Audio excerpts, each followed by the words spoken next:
Entonces, abra su Biblia, dije en Colosenses capítulo 1, verso 18, y dice así: Él es la cabeza del cuerpo que es la iglesia, el que es el principio, el primogénito de entre los muertos, para que en todo tenga la preeminencia.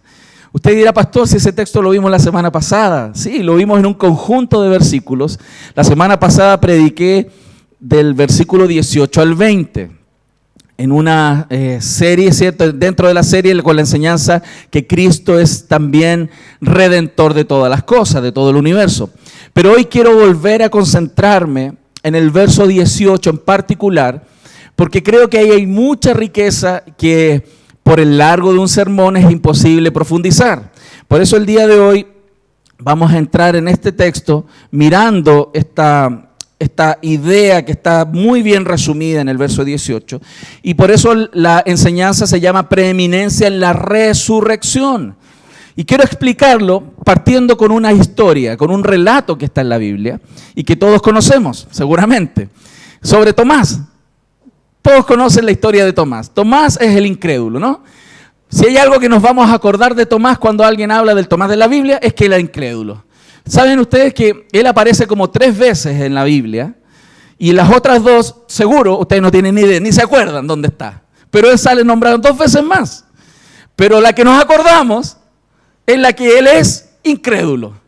Porque tenemos esa tendencia, ¿no? A acordarnos a veces de los puntos más oscuros de la vida de la gente, ¿no? Y en el caso de Tomás nos estamos acordando de esa incredulidad que él tenía.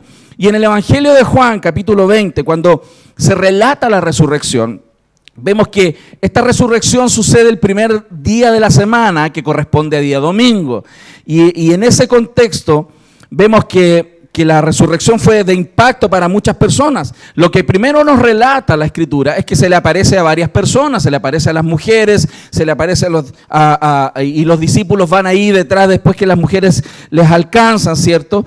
Y cuando esto sucede, los discípulos estaban escondidos, estaban temerosos, angustiados. ¿Por qué? Porque el líder que los guardaba y los protegía se había muerto. Y ellos, a pesar de que reconocían divinidad en Cristo, a pesar de que ellos sabían que Jesús era el enviado de Dios, estaban asustadísimos, escondidos en una cueva. Y de repente, mientras todos están escondidos, el Señor se aparece en medio. Él traspasó paredes, traspasó puertas, ellos estaban escondidos, puertas cerradas, y viene y se les aparece y les dice: paz a vosotros. ¿Se imaginan esa circunstancia? Que se aparezca de repente y le dicen: tranquilo, aquí estoy, paz. Aparecí, estoy de vuelta. Y lo primero que hace el Señor cuando se aparece, seguramente Él notó la incertidumbre y la duda de ellos. Inmediatamente Él les muestra las manos y les muestra las marcas en sus manos y les muestra también el costado, para que ellos se dieran cuenta que era el mismo Cristo que ellos vieron colgado hacía 3 días atrás en una cruz muriendo. Y eso es muy sorprendente. Y lamentablemente para Tomás en ese minuto él no estaba presente. ¿Y qué sucedió? Como él no estaba presente, los discípulos que vieron a Jesús le fueron con el cuento. Le tuvieron que decir: Tomás, Jesús está vivo, se apareció entre nosotros. Y 8 días después, Jesús vuelve a aparecer. ¿Por qué? Porque Tomás no creía. Él dijo con claridad que si él no ponía su dedo en las manos, si las miraba, si no se acercaba y no metía su mano quizás en el costado, él no iba a creer. Así era, imagínate. Él no iba a creer si él no tocaba, si no miraba así directamente. No iba a creer si alguien le contaba. Ese era Tomás, ese era el hombre que el relato nos está mostrando. Y es una frase muy importante la que Jesús viene y le dice para la vida de Tomás, porque cuando Jesús se aparece y le dice, Él le dice: pon aquí tu dedo y mira mis manos y acerca tu mano y métela en el costado. Ya, ok, métela. Y no seas incrédulo, sino creyente. Y esas palabras son muy importantes para un cristiano. No ser incrédulo, sino creyente. Y la resurrección es algo muy importante en la vida de un cristiano. Y por eso hoy día quiero hablar sobre esa preeminencia en la resurrección de Cristo, porque los creyentes deben abrazar profundamente la resurrección y entenderla profundamente. Y que Cristo claramente es preeminente en aquella resurrección. Lo que sucedía en ese minuto, lo que sucedió en esa época no es distinto a lo que sucedió a lo largo de la historia, la incredulidad respecto de la resurrección. Muchas personas han batallado con la idea de la resurrección. El apóstol Pablo tuvo que argumentar a la iglesia de Corintios sobre la resurrección. En la historia ha habido herejías que se han levantado para negar la resurrección. Incluso en la época de Cristo había un grupo de religiosos que se llamaban los saduceos. Eran personas que si ellos no demostraban un hecho, ellos no iban a creer. Ellos no creían en la idea de la espiritualidad, en la vida después de la muerte. Eran religiosos, pero no creían en la resurrección. Y fíjense, lo que ahí sucedía con los saduceos no es distinto a lo que sucedió en la época del iluminismo, cuando el pensamiento humano después de la Edad Media se desarrolló y donde la idea científica y que todo tenía que demostrarse fue gatillada muy fuertemente. En esa época en el fondo los saduceos fueron un anticipo de lo que ya sucedió después en la época posterior a la Edad Media, que se planteaba que si algo era sobrenatural, era muy probable que no fuera verdad.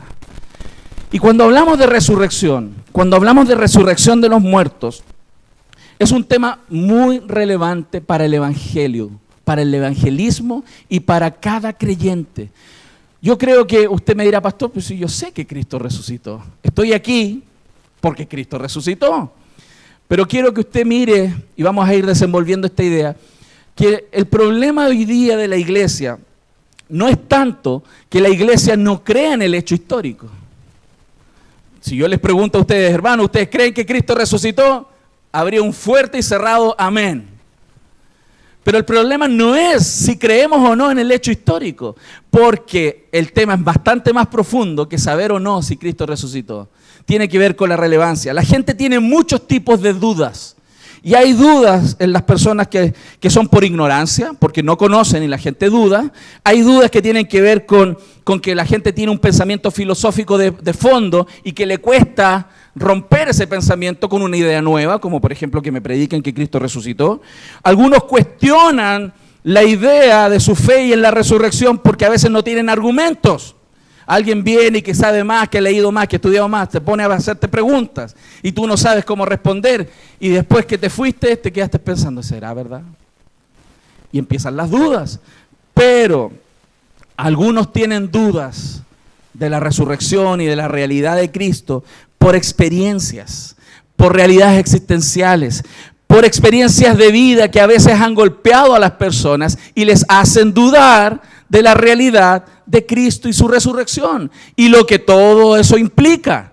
Porque nosotros creemos en la resurrección, pero desde la resurrección se desprenden muchas ideas adicionales que son importantes. La duda que Tomás tuvo, como también la duda que tuvieron los dos hombres camino a Emaús, que están en Lucas capítulo 24, son ese tipo de dudas. Son dudas que surgen por la experiencia, son dudas que surgen por situaciones difíciles que nos ha tocado vivir o que hemos sabido o experimentado de alguna manera. La gente cuando duda en este ámbito es porque las circunstancias les están presionando. Tomás era uno de ellos. El líder de él, el que vino a hacer milagros, se murió. Era una realidad difícil. Se les murió. Ellos nunca habían visto una resurrección. Y que él les dijera que va a resucitar, para ellos era difícil. No la habían visto. Era complejo. Los hombres de camino a Emaús lo mismo. Ellos iban tristes caminando por la calle, por el terreno, ¿cierto? Avanzando. Y el Señor se les aparece. Y ellos iban cabizbajos.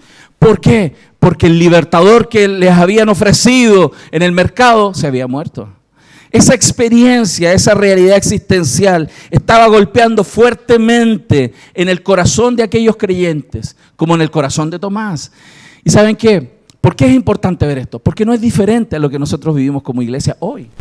Los creyentes de hoy, a pesar de que saben y conocen el hecho histórico de la resurrección de Cristo, no siempre es tan relevante para el día a día, sobre todo cuando enfrentan situaciones difíciles.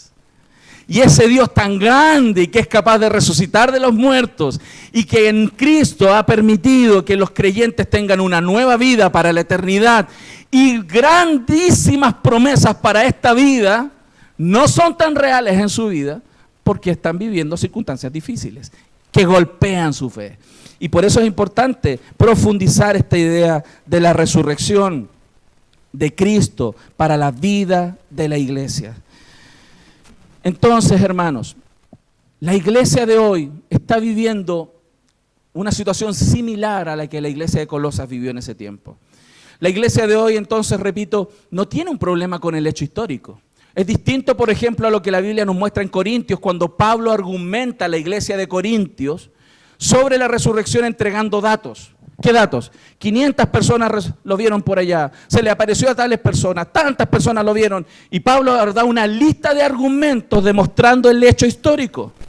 Pero si usted se fija en el libro de Colosenses, la carta a los Colosenses, Pablo en ningún momento está tratando de demostrar que Cristo resucitó. El problema de la iglesia de Colosenses no es que no crea que Cristo resucitó. El problema de la iglesia de Colosas es que no es relevante la resurrección para ellos.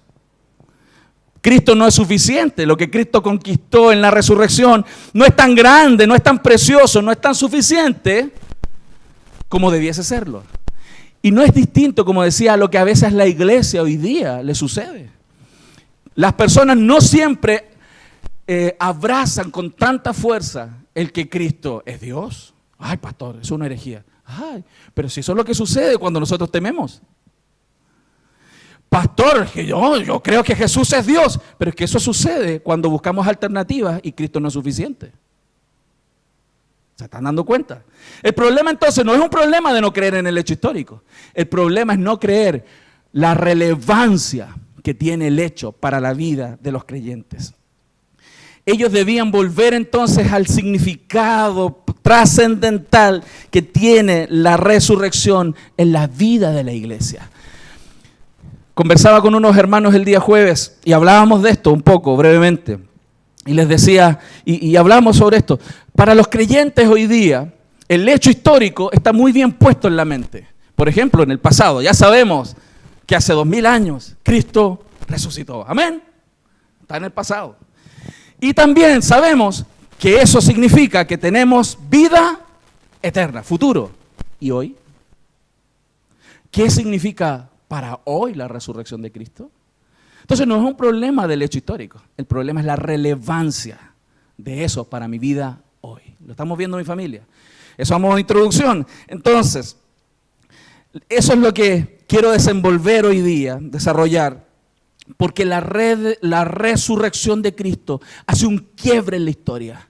El calendario nuestro está marcado como antes de Cristo y después de Cristo, porque marca la historia, no solamente a nivel mundial, sino que en la vida personal de cada uno de los hijos de Dios. Claramente la resurrección de Cristo debe marcar un quiebre. Entre el verso 15 y el verso 20 de Colosenses hemos visto la supremacía de Cristo en la creación, hemos visto la supremacía de Cristo en la redención y que Él es Señor y Redentor de todas las cosas, pero hoy día entonces quiero profundizar en algunos puntos lo que este texto de Colosenses capítulo 1, verso 18 nos dice. Y lo volvemos a leer, dice que Él es cabeza del cuerpo, que es la iglesia, el que es el principio, el primogénito de entre los muertos, para que en todo tenga la preeminencia. Y vamos a trabajar 3 ideas fundamentales en el sermón de hoy. La primera, la preeminencia en la resurrección de entre los muertos, que es la base de la idea principal de este versículo. El impacto de la resurrección en su iglesia, claramente esto debe impactar a la iglesia. Y tercero, la expresión del impacto, porque una cosa es que sepamos que impacta y otra cosa es que eso sea una verdad en nosotros. Una cosa es saber la verdad y otra cosa es vivirla. Y ahí tenemos que meternos profundamente con esta idea. Entonces vamos con la primera parte, sobre la preeminencia en la resurrección de entre los muertos. Ese versículo pone 3 ideas fundamentales sobre Cristo.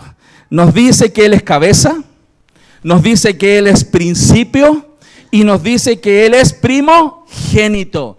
3 ideas muy relevantes para nosotros.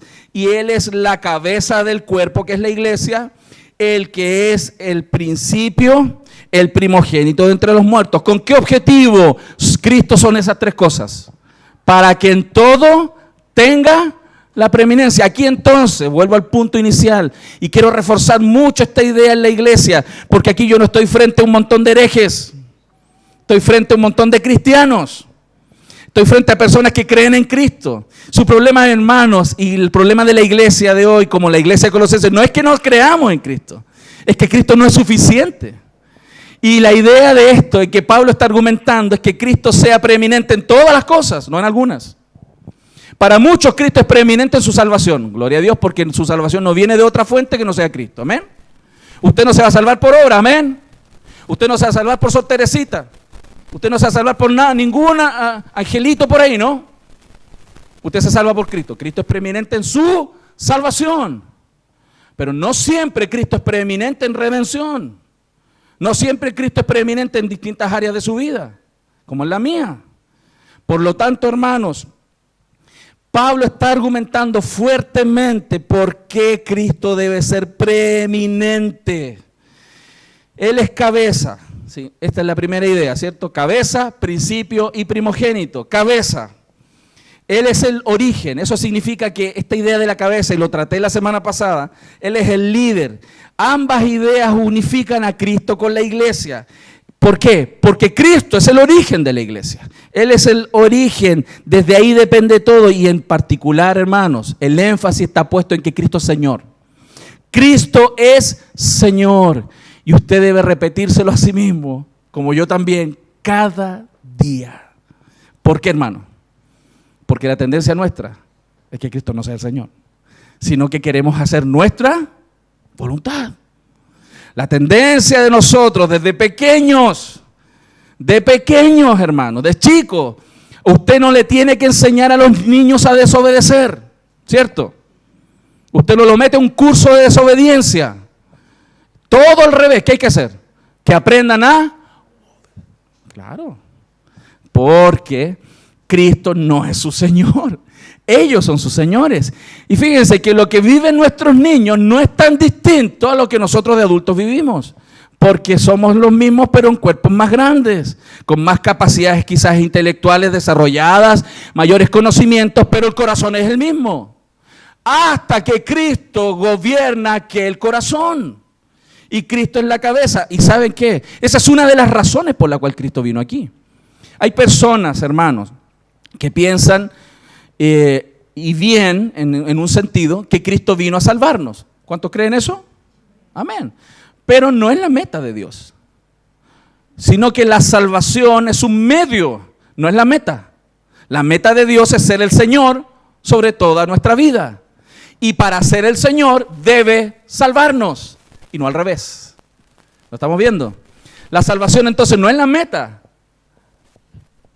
El señorío de Cristo es la meta de Dios sobre nosotros. Y para ser el Señor de nuestra vida, Él nos salva. Porque cuando Él nos salva, Él viene a morar en nuestros corazones. Y desde nuestros corazones empieza a controlar. Desde nuestro corazón empieza a gobernar. Desde nuestro corazón empieza a transformar nuestra vida. Por eso nosotros predicamos a Cristo como Señor y Salvador. ¿Cierto? De hecho, hay un texto que dice, si creyeres en tu corazón que Jesús es el, ¿qué? Señor, eres salvo. Ah, pero muchos piensan que uno tiene que decir que ellos crean que Jesús es su Salvador. No, Jesús es su Señor, y porque su Señor les salvó, hermano. ¿Lo estamos viendo? Entonces nosotros confesamos a Jesús como Señor y Salvador. De hecho, el texto de Romanos lo dice con claridad, y lo he usado más de alguna vez en las semanas anteriores, porque es tan claro. Romanos 14:9 dice con claridad por qué Cristo vino. Porque Cristo para esto murió. ¿Para qué murió y resucitó? Ahí fíjese, ahí no está diciendo que Cristo murió y resucitó para salvar a mucha gente. ¿Qué dice? Para esto Cristo murió y resucitó y volvió a vivir. ¿Para qué? Para ser Señor así de los muertos como de los que viven. Entonces, ¿cuál es la meta de Cristo en nosotros? Ser Señor. Y para ser Señor nos salva. Cristo es la cabeza. Cristo es la cabeza. Cristo es el Señor. Y si hay áreas en nuestra vida donde Él no gobierna, de alguna manera Él las va a exponer. las va a sacar a la luz para ser el Señor. Porque Él no va a dejar cabos sueltos. Porque Él está redimiendo todas las cosas. Y eso es tan relevante. Pero ¿qué más dice la Escritura? Que además de ser Cristo cabeza, también es principio. Él es el principio. Esto significa, hermanos, que no solamente en el contexto, no solamente es que Cristo esté antes de todas las cosas y que Él sea el origen, sino que también Él es el principio de una nueva etapa, de una nueva era, de una nueva forma, de una nueva, algunos usarían dispensación, ojo, porque no estoy hablando de dispensacionalismo, sino que una nueva etapa, una nueva era. Él es la cabeza, entonces, este Cristo vino a ser el principio de un nuevo pueblo, de una nueva nación, de una nueva forma de manifestarse. Miren, lo que dice la Escritura en 1 Corintios 15, 45, así también está escrito, fue hecho el primer hombre Adán, alma viviente, y el postrer Adán, quien es Cristo, espíritu vivificante.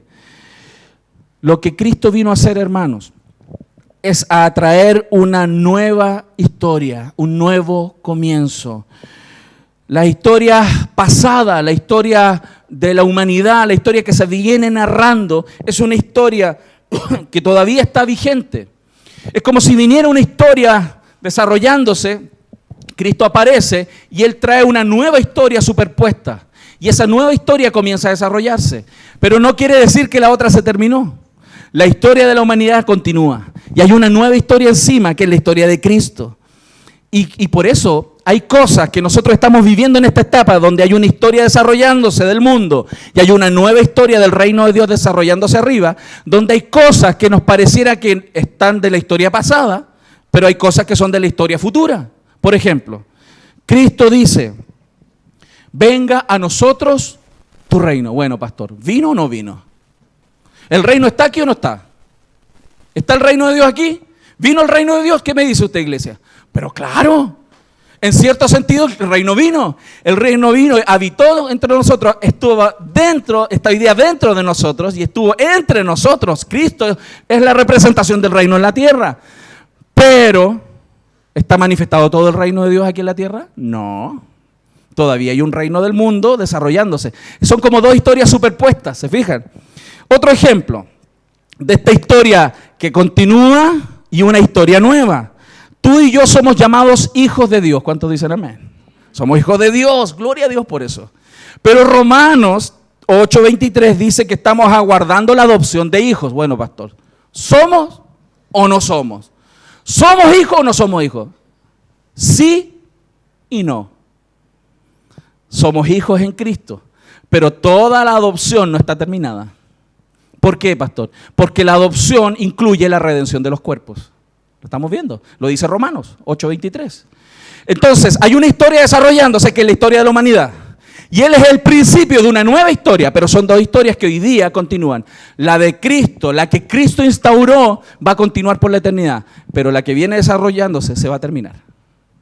El día de la segunda venida de Cristo, la historia de esta humanidad se acaba. Y continúa la nueva historia que inició Cristo cuando resucitó de los muertos. Él es el principio de esta nueva historia. Otra idea similar. ¿Cuántos tienen vida eterna en Cristo Jesús? ¿Y por qué se mueren?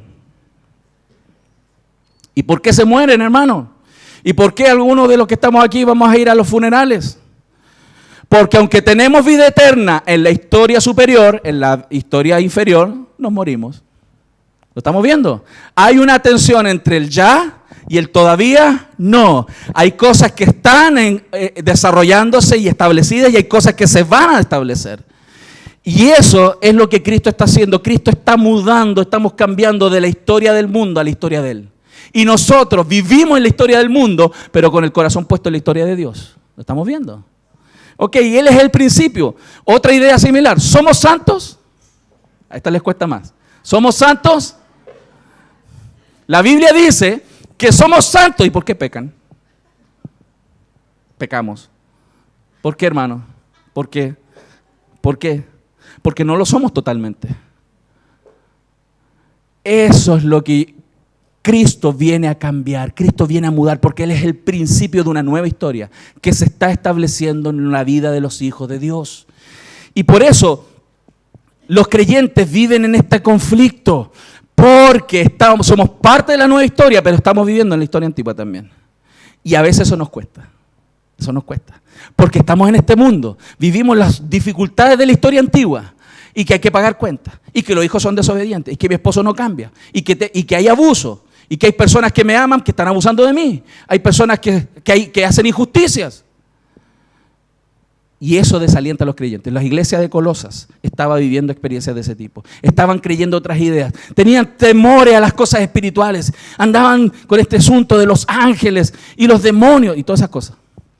Por lo tanto, hermanos, estamos presos en la historia pasada aún, pero libres para vivir la historia nueva. ¿Cuándo la historia antigua se acabe? Cuando nos muramos. Por eso Pablo decía, para mí el morir es ganancia. ¿Por qué? Porque se libera de la historia antigua y queda totalmente expuesto en la historia nueva. Usted está a mitad, digámoslo así, mitad en la historia antigua, mitad en la historia nueva, con una patita en la historia antigua y una patita en la historia nueva, ¿ok? Y esto es importante entenderlo. Por eso, por la confusión que en esto existe, muchos creyentes no entienden y no viven lo que significa la resurrección de Cristo y que Cristo sea preeminente en esa resurrección.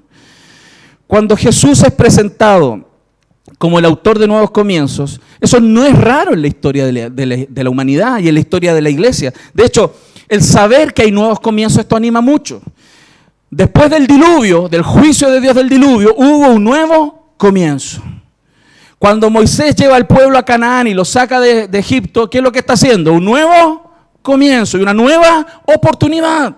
En la época de los jueces, hubieron, como algunos calculan que son 9 jueces donde cuando el juez se levantaba y los liberaba de los enemigos, ellos servían al Señor y era un nuevo comienzo. ¿Por qué? Porque ellos habían estado pecando, Dios trajo juicio sobre ellos y cuando ya estaban súper mal, con que los otros pueblos los estaban avasallando, Dios levantaba un juez, ellos se arrepentían, volvían al Señor y otra vez 9 comienzos. ¿Sabes cuántas veces? 9 veces seguidas.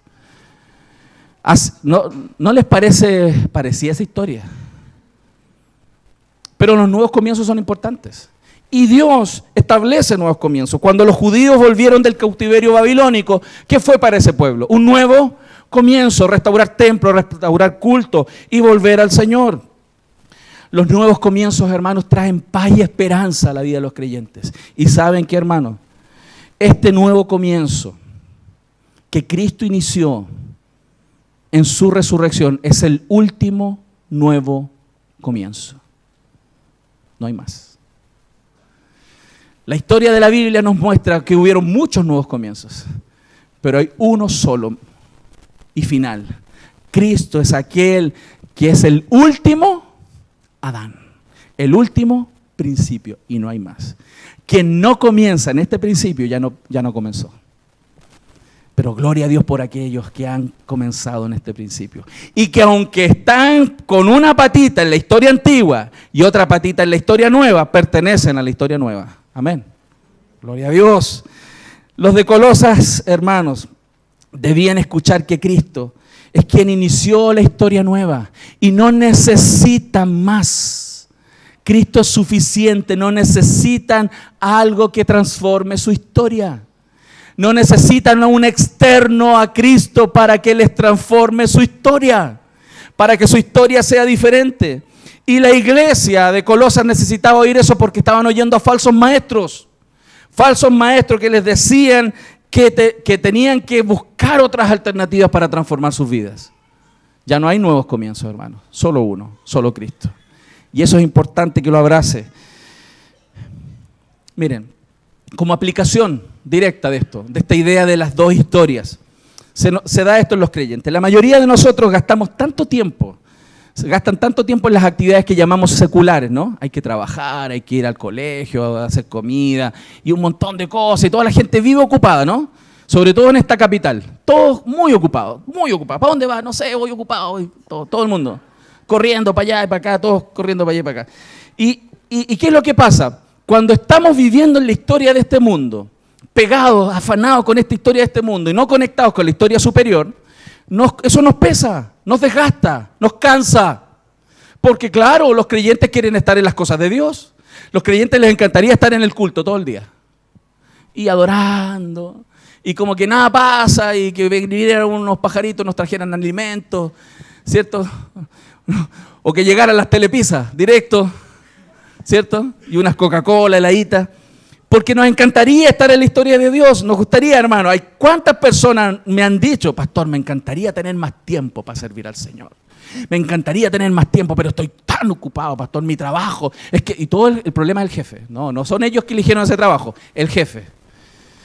Y están afanados, pastor, me encantaría poder servir más al Señor, me encantaría adorarlo, ayudar más, ¿cierto? Nos gustaría, ¿cierto? ¿Es verdad o no? ¿No pasa? Que les gustaría tener más tiempo para buscar a Dios, para orar más, para leer más la Biblia. ¿Les gustaría o no? Sí, es así. Porque nos pesa esta historia. Pesa esta historia.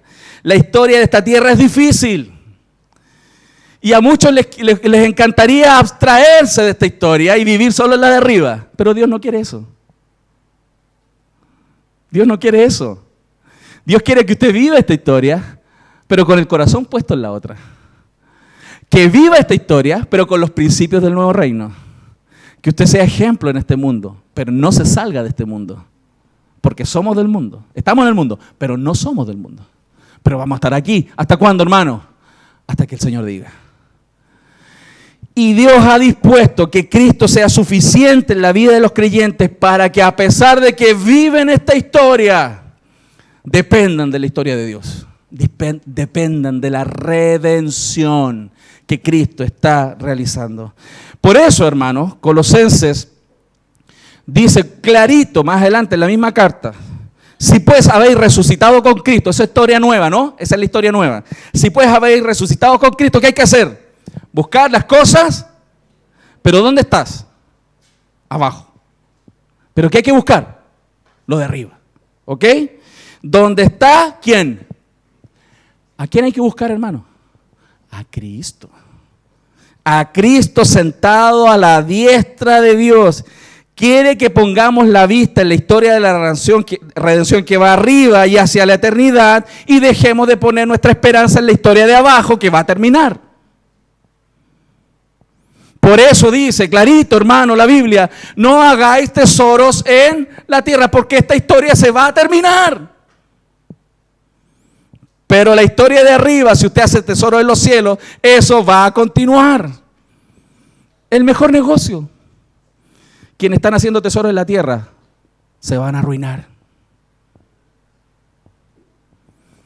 Quienes están haciendo tesoros en la tierra y se afanan por hacer tesoro en la tierra, se van a arruinar. Y muchas veces se arruinan ellos y su familia. Porque Cristo quiere que entendamos que Él es el principio de una nueva historia donde tenemos que agarrarnos. Donde mientras caminamos aquí en el mundo estamos colgados de Dios, dependiendo del Señor. Y por eso el consejo del texto es buscar las cosas de arriba, no las de la tierra. Fíjese que ahí no abre espacio el texto. No dice busca las cosas de arriba cuando tengas tiempo. O buscas 50 y 50. ¿Dice eso ahí el texto? No. Y el problema es que muchos creyentes, como Cristo no es suficiente y la resurrección no es tan relevante para hoy, sino que para ellos es relevante para el día de la muerte. ¿Cierto? No, el día que se van a morir los cristianos, ahí sí que buscan al Señor. ¡Ay, tráeme al pastor para que ore por mí! Y hoy tráeme una Biblia, porque... ¿Han visto eso? Porque la resurrección no es relevante para hoy. No están viviendo la nueva historia de la redención por la resurrección de Cristo hoy, mientras viven el día a día, mientras esperan en Cristo la adopción completa, viviendo en las promesas de Dios. Pero también, hermano, ¿cuántos lo están viendo? Pero también Él es el primogénito, y eso lo expliqué muy bien, espero, en la semana pasada, donde entendimos que primogénito no era en el sentido cronológico, ¿no? Él no es el primero en la resurrección de los muertos, aquí está hablando de la resurrección de los muertos, No es el primero en la resurrección de los muertos porque Cristo, antes de morir, resucitó personas. ¿Acuerdan que resucitó a Lázaro? Entonces Él no es el primero en la resurrección. No está hablando cronológicamente. ¿De qué está hablando? De la importancia. Él es la resurrección más importante que ha existido en la historia de todo el cosmos. Él es el primogénito. Y la verdad que porque Él es el primogénito y el más importante, porque Él resucita, nosotros resucitaremos con Él. Y eso es importante. Juan 14, 19 lo dice, y todavía un poco, y el mundo no me verá más, antes de resucitar lo dijo, pero vosotros me veréis. ¡Wow! ¡Qué tremendo eso!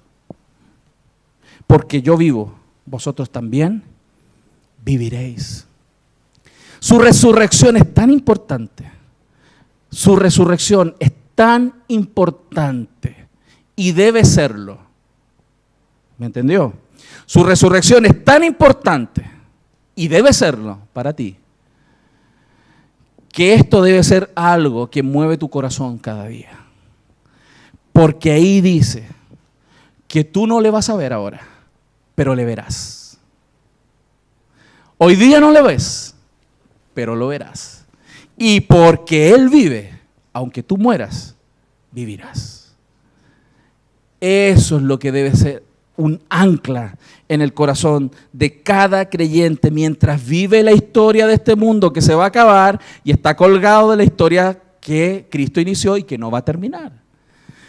Quiero que se lleve esa imagen en su mente y que cuando la historia de abajo, el piso, se desaparezca, usted esté colgado de arriba. ¿Lo entendió? Pero no solamente cuando el piso, sino que en cada momento esté colgado ahí. Porque usted no sabe el día ni la hora cuando la historia de abajo se acaba. Y usted tiene que estar ahí colgado, creyendo, permaneciendo en que Cristo le ha dado vida eterna. ¿Cuánto le dan gracias al Señor por eso? Esto es tan relevante entonces, porque Él es el preeminente, Él es el Señor y nosotros debemos reconocerlo. Y quiero aclarar esto y decirlo quizás con más fuerza. Porque Cristo, y esto como aplicación, Cristo es el Señor. Tú no lo haces el Señor. Tú y yo no lo coronamos. Usted y yo no coronamos a Cristo. Él es Señor. Lo entienda o no lo entienda. Lo crea o no lo crea. Él es Rey. Esto no es una democracia. No es que nosotros elegimos a Cristo y votamos para que Jesús sea Rey. Esto es una monarquía. ¿Sabe usted cómo se coronan los reyes? ¿Quién tiene autoridad de coronar un rey? Otro rey. Así son las monarquías. Usted no eligió a Cristo. Usted no corona a Cristo. Él es Rey. Nosotros solamente nos queda creer y honrarlo como Rey y Señor. Lo estamos viendo en mi familia. Y eso es tan importante, porque hay creyentes que Jesús es su perrito faldero. El que lo buscan cuando quieren que esté al lado de él. Cuchito, cuchito, cuchito, cachupín, ven. Y ahí viene. Ya me aburriste, vete para allá. Sale para el patio, como el Milo. El Milo es muy rico mi perro, pero de repente hay que echarlo para afuera. Jesús no es nuestro perrito faldero. Él es el Rey. Y debe ser honrado como Rey. Porque tú no lo elegiste, tú no lo coronaste. Él es Rey. Existas tú o no existas. Y porque Él es así, tú puedes tener seguridad de quién eres y a dónde vas. Si no, no tienes opciones. Si Él no fuera quien es, nosotros estamos en peligro. Pero porque Él es Rey y Señor, y es preeminente en la resurrección, y Él es cabeza, y Él es principio, y Él es primogénito, nosotros estamos seguros. ¿Cuántos lo creen? Y eso hay que disfrutarlo, hermano. Y ese Hakuna Matata que decían ahí en la película del Rey León, debiese ser un gozo, nosotros una alegría, hermano, vivir bien. ¿Se acuerdan de esa canción o no? Que cantaban en la película El Rey León. Sin preocuparse es como hay que vivir, a vivir así. Yo así aprendí, Hakuna Matata. ¿Se acuerdan? Yo les pregunto, esa canción, ¿en qué se funda? Para ellos que no tienen a Cristo, esa canción es infundada, no tiene peso. Pero si usted la canta, fundamentado en que Cristo es preeminente, la resurrección es el principio y que Él es cabeza, esa canción tiene sentido. Si no, no la cante. ¿Lo estamos viendo, mi familia? Y eso es lo que debe usted abrazar en su corazón. Entonces, ese es el primer punto. El primer punto que significa entonces que Cristo, ¿cierto?, es preeminente en la resurrección de los muertos. Pero el segundo punto del sermón de hoy guarda relación con que esta resurrección debe tener impacto en la iglesia. Debe impactar a la iglesia. Y de hecho, hermano, lo que yo estoy haciendo hoy día es llevándote a reflexionar. Si uno mira la Biblia, la resurrección tuvo impacto en los creyentes, mucho. Pensemos un poco en los apóstoles para desarrollar esta idea. En ellos, antes de la convicción de la resurrección en la vida de ellos, ¿dónde estaban cuando ese día domingo de la resurrección? ¿Dónde estaban? Asustados y escondidos. ¿Dónde estaban? Asustados y escondidos. Es más, negaron frente a las autoridades a Cristo, se escondieron. Pedro negó a Cristo 3 veces, hermano. Estaba asustadísimo, se escondieron. Hermano, y es muy singular. El relato que les hacía referencia al principio del sermón en Juan capítulo 20, cuando se les aparece la primera vez, ¿se acuerdan? Y les muestra las manos, y les muestra el costado, ¿cierto? Ellos debieran en ese minuto haber salido a las calles a proclamar. 8 días después, ¿dónde estaban? Seguían escondidos. ¿Se dan cuenta que no es un problema que sepan o no sepan que Cristo resucitó? El problema de la iglesia de hoy también es que la resurrección de Cristo no es relevante, no es tan impactante, no es preciosa para ellos, como pasa en muchos creyentes hoy día. Sin embargo, si vemos la vida de los apóstoles, la Biblia nos muestra la transformación, el impacto de la resurrección. Si pensamos en Pedro, Pedro negó a Jesús 3 veces. Cuando se tuvo que enfrentar después de esa resurrección, cuando él se convenció de la resurrección, él ya no tenía miedo, hermano. Le daba lo mismo enfrentar a las autoridades. Miren lo que dice la Biblia en Hechos capítulo 5. Respondiendo Pedro y los apóstoles dijeron: es necesario obedecer a Dios antes que a los hombres. Toma. ¿Se dan cuenta? Antes lo negaron. Pedro lo negó. Antes se escondía. Antes le daba cuco decir algo de Cristo. No, yo no soy de Cristo, yo no soy de Cristo. Después que la resurrección impactó su corazón, el tipo le dijo, en este relato, en Hechos 5, había una persona que tenía autoridad para matarlo. Y a él le dio lo mismo. No importa. Antes de obedecer a los hombres, yo voy a obedecer a Dios. ¿Tiene o no tiene impacto la resurrección? Claro. Cuando un cristiano está impactado por la resurrección, vive así. Cuando un creyente sabe solamente el hecho histórico en su mente sobre la resurrección de Cristo, vive temeroso. ¿Lo estamos viendo? Pedro fue totalmente transformado por la resurrección de Cristo, por este mensaje de la resurrección. Si pensamos en Santiago, que se llamaba Jacobo también, ¿cierto? Se le decía Jacobo. Él era el medio hermano de Jesús, ¿cierto? No era hermano, medio hermano. Acuérdense que solo hermano por el lado ¿de quién? Sí, porque por el Padre no. Porque el Espíritu Santo engendró a Cristo en María. Entonces, Jacobo es medio hermano de Jesús, no hermano, medio hermano. Fíjense, todos los familiares directos de Jesús, antes de la resurrección, ¿qué pensaban de Jesús? Que era un loco. Pero si lo conocimos de cabro chico y ahora se cree Dios, no creían en Él. Los cercanos, sus medios hermanos, no creían en Jesús. Eso nos muestra la Biblia. No creían, pero después de la resurrección, el mismo Santiago, el mismo Jacobo, en Santiago 1:1 dice, Santiago, siervo de Dios y del Señor Jesucristo. ¿Cómo se llamó a sí mismo? Siervo del Señor, el que antes no creía en Él. Porque la resurrección le impactó. ¿Qué le pasó a Santiago? ¿Qué le pasó? Lo que pasa es que después la resurrección se le hizo tan patente en su corazón. En 1 Corintios 15:7 dice, después apareció a Jacobo. Jesús se le apareció a Jacobo. Jacobo, que no creía, después Jesús directamente se le aparece a él. lo muestra el texto en Corintios. Y después a los apóstoles. Vino a su medio hermano y se le apareció. Desde ahí, Jacobo, Santiago, nunca fue igual. Él nunca fue igual. Y escribió la preciosa carta de Santiago. Lo mismo sucedió, hermano, con Saulo de Tarso. Saulo de Tarso era perseguidor de los cristianos. Era un férreo fariseo que perseguía a los seguidores de Cristo, de Jesús. Pero de repente se le apareció Jesús, después de resucitado. Se le apareció y le dijo, Saulo, Saulo, ¿por qué me persigues? Y nunca más fue lo mismo.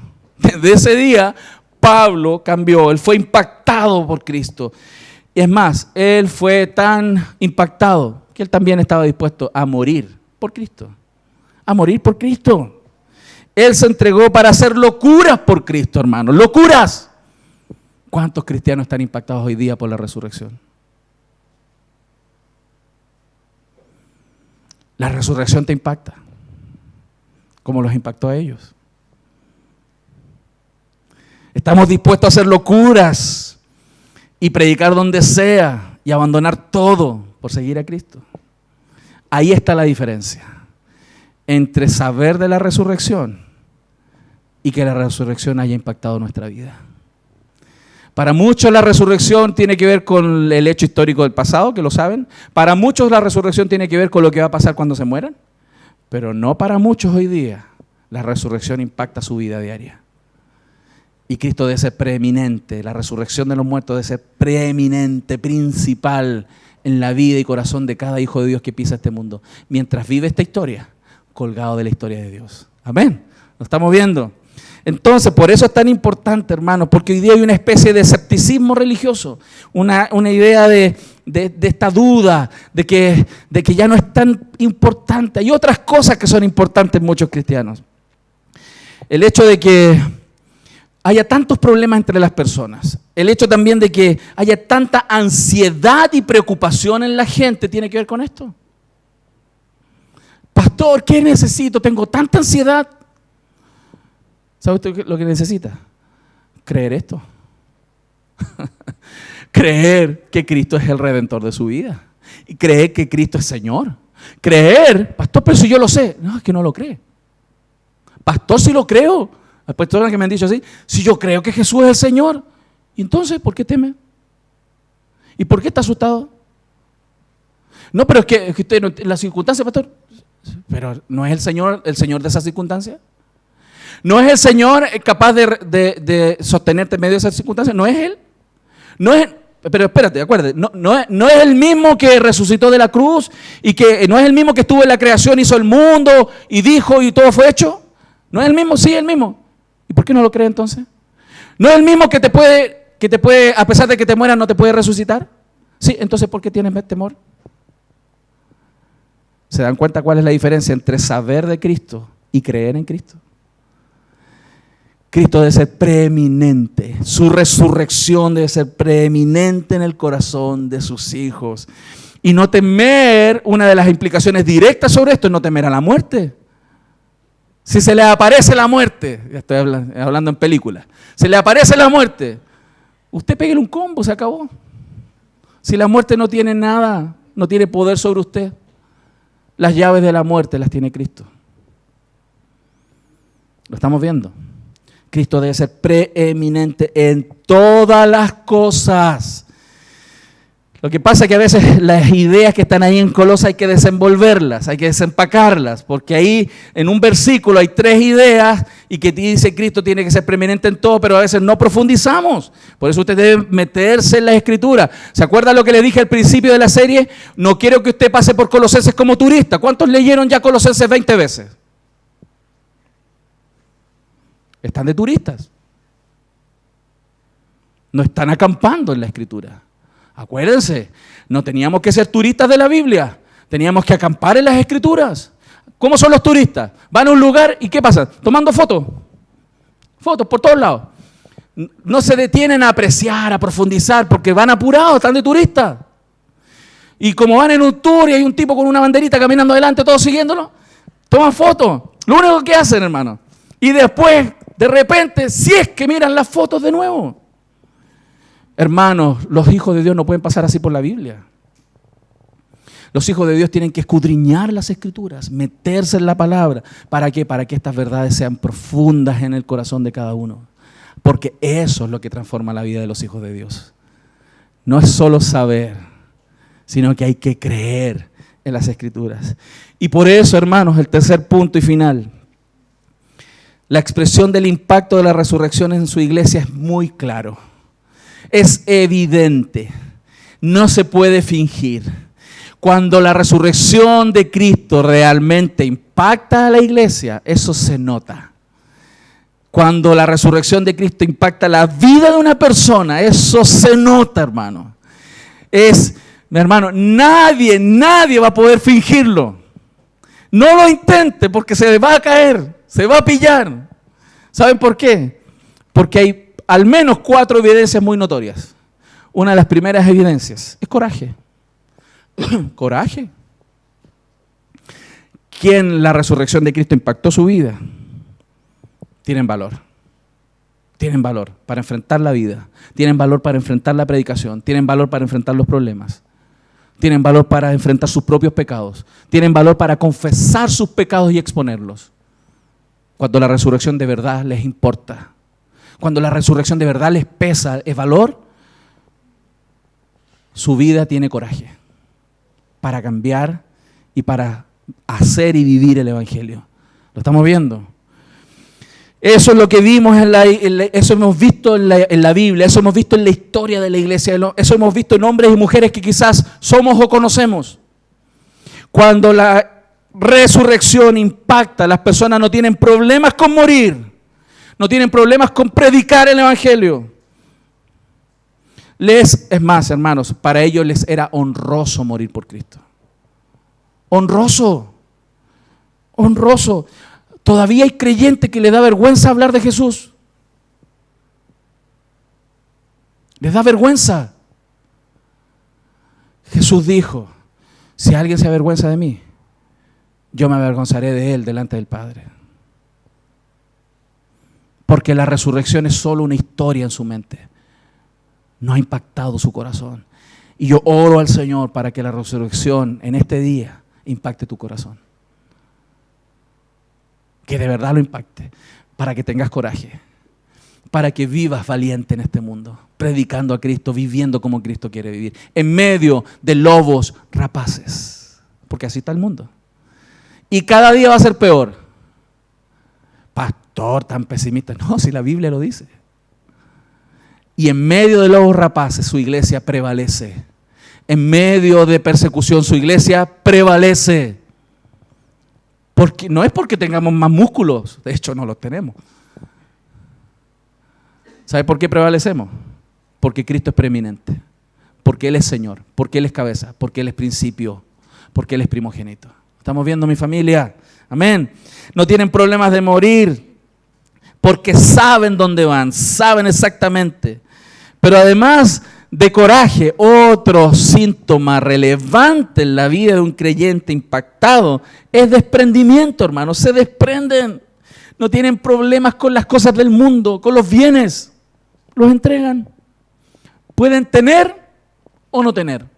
No tienen problemas con ofrendar, no tienen problemas con diezmar.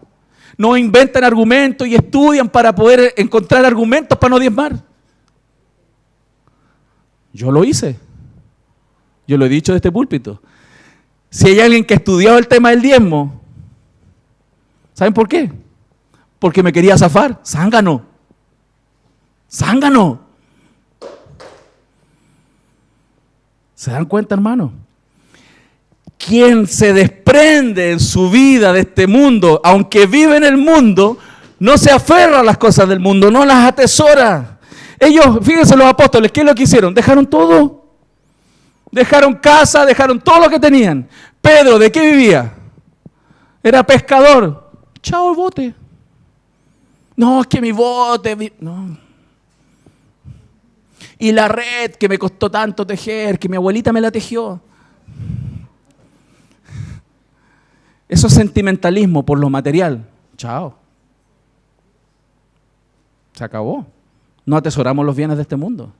Los usamos para la gloria de Dios y disfrutamos de ellos, sin duda. Una persona que es impactada por la resurrección es como aquel que va al aeropuerto, sabe que se va. No va a ir a hacer una casa en el counter. No va a ir al aeropuerto a armar una carpa y con sacos de dormir ahí entre medio de la gente que está tomando aviones, ¿cierto? Ridículo sería eso, ¿no? Nosotros estamos así en un mundo que se va a acabar. El avión viene, Cristo viene. No tenemos que hacer tesoros en la tierra. Por lo tanto, hermanos, ellos verdaderamente se comprometieron y aceptaron la opción de perderlo todo con tal de ganar a Cristo. Pablo lo dijo, yo he perdido todo y lo tengo por basura con un solo objetivo, ganar a Cristo y ser hallado en Él. Qué hermoso eso. Eso es desprendimiento, ¿no? Si hay alguien que ha sido impactado por la resurrección de Cristo, se desprende. Por eso, hermanos, hoy día vamos a celebrar Santa Cena. Y cuando recordamos Santa Cena, es para recordarnos lo que la resurrección significa. Y eso no es solamente para que lloremos, y no me quiero burlar, quiero ser bien honesto. No es solo para que lloremos porque nos perdonaron los pecados, sino para que recordemos qué significa que Cristo sea el primero entre los muertos.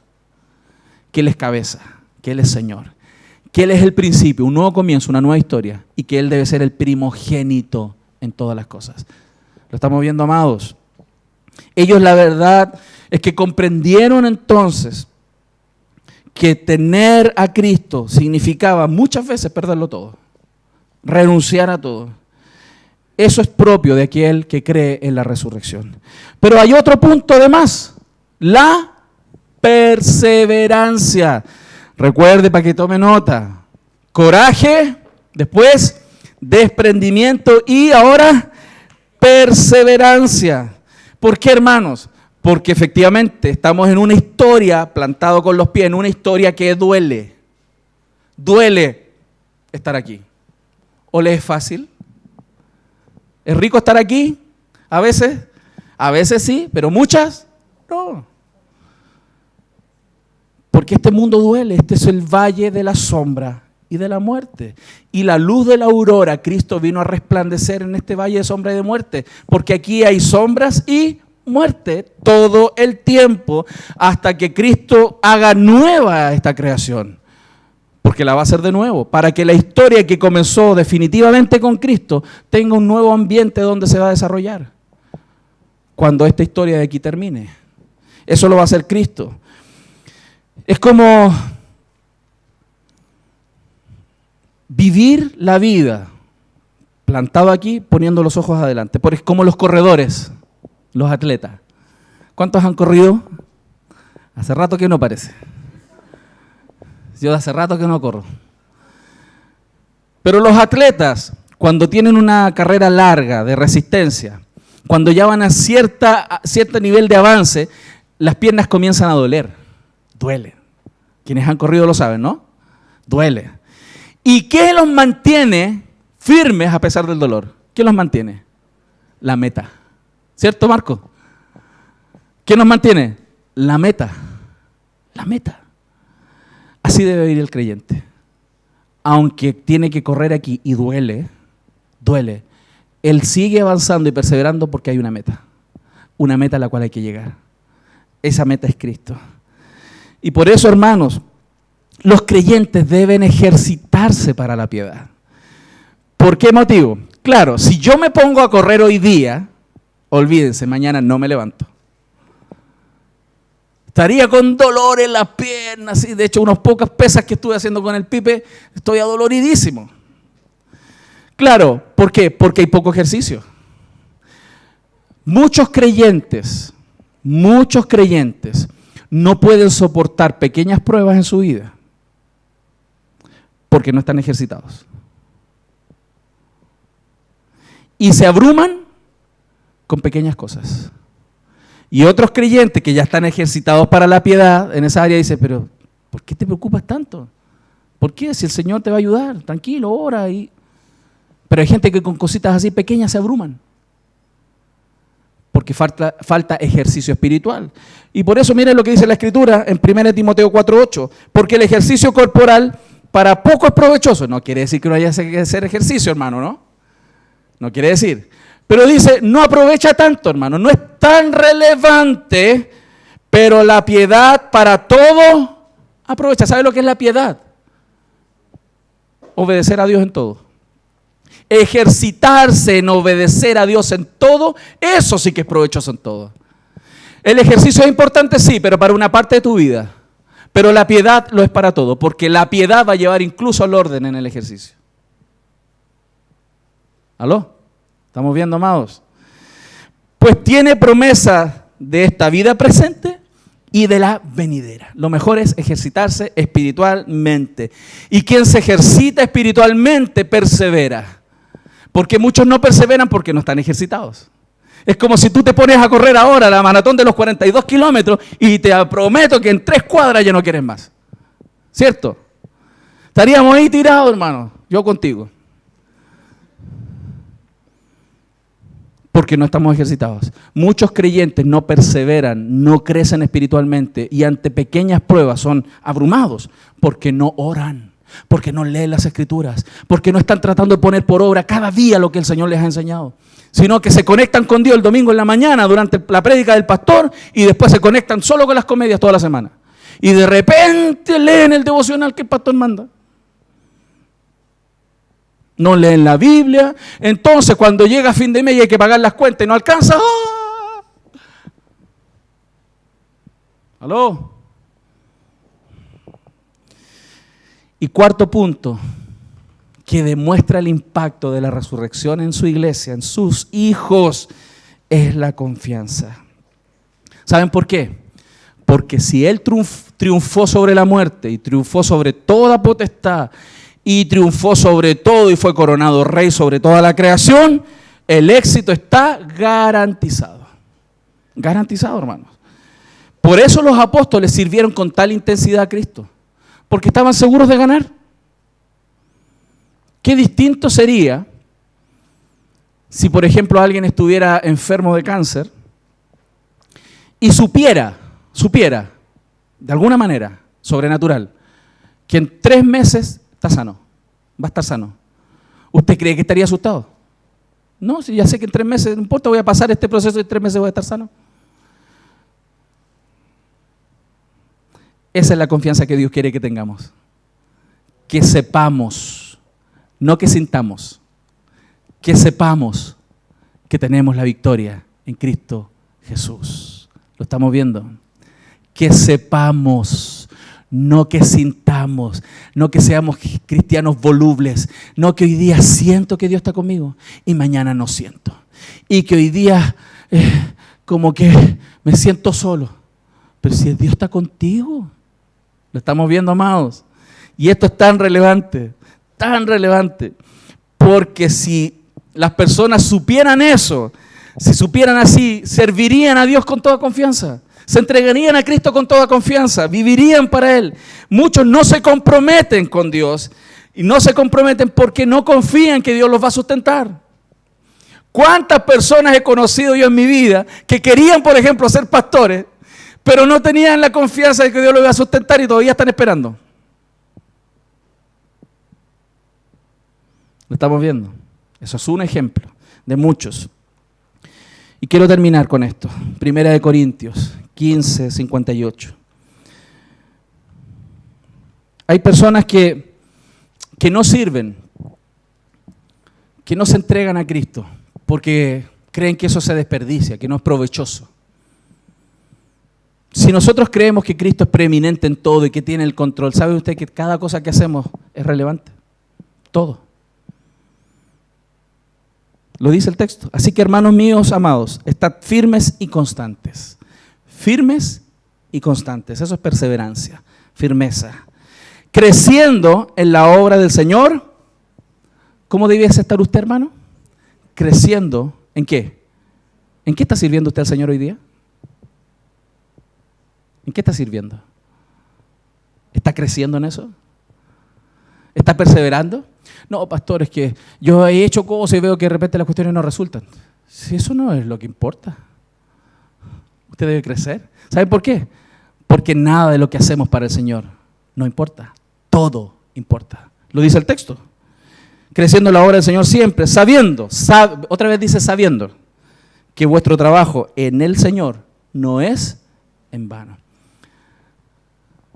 Todo lo que usted haga para el Señor es bueno y provechoso, no es en vano.